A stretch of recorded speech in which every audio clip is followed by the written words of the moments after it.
আমাকে সবাই চাপ দিচ্ছে, কেউ বলে ভাই শেষ করেন, কেউ বলে চাচা শেষ করেন। আমি তাদেরকে নিশ্চয়তা দিয়ে বলছি, আমার মউত আমার আল্লাহ নির্ধারিত সময় থেকে 1 সেকেন্ড আগে হবে না, এবং হায়াত যা দিয়েছেন তার 1 সেকেন্ড আগেও আমি যাব না। অতএব মহান আল্লাহর কাছে আবারও তৌফিক চাই। আপনাদের কাছে যে কষ্ট হয়েছে, আপনারা, আমি তো এখানে শান্তিতে বসাচ্ছিলাম আর চতুর্দিকে শুধু দৃষ্টি বুলাচ্ছিলাম, কি কষ্ট হচ্ছে আমার ভাইদের।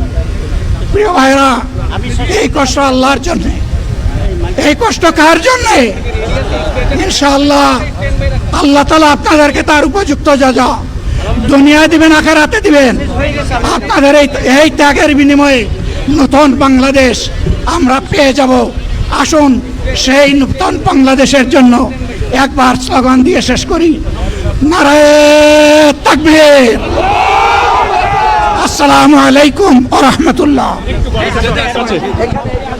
সংগ্রামী দেশবাসী, সবাই আপনারা মহান আল্লাহর কাছে শুকরিয়া আদায় করুন। আলহামদুলিল্লাহ, আমাদের প্রিয় আমিরে জামাত মহান আল্লাহর রহমতে তিনি সুস্থ হয়ে আমাদের মাঝে তার সমাপনী বক্তব্য রেখেছেন। আলহামদুলিল্লাহ।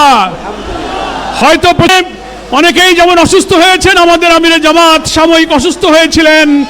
মহান আল্লাহ তাআলা তাকে কথা বলার, সমাপ্তি ঘোষণা করার তৌফিক দান করেছেন।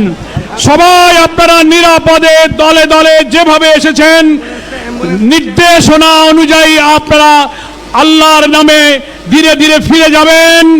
যেখানে যানবাহন আছে সকলকে আমিরে জামাতের পক্ষ থেকে, মঞ্চের রাজধানীতে উপস্থিত জাতীয় নেতৃবৃন্দ যারা এসে আমাদের প্রতি সংহতি জানিয়েছেন, দেশ এবং পৃথিবী থেকে যারা শুনেছেন, দোয়া করেছেন, আমি শহীদ পরিবারের জুলাই যোদ্ধা যারা এখানে সংহতি প্রকাশ করেছেন, সকলের কাছে সাংবাদিক বন্ধু সহ প্রশাসন, পুলিশ, সরকারের সকল এজেন্সিকে আমি আন্তরিকভাবে কৃতজ্ঞতা ধন্যবাদ জানিয়ে আমিরে জামাতের পক্ষ থেকে এই জনসমুদ্রকে ধন্যবাদ জানিয়ে সবার সমাপ্তি ঘোষণা করছি। আমরা তাকবীর দিতে দিতে আল্লাহর নামে আমরা গন্তব্যে ফিরে যাব।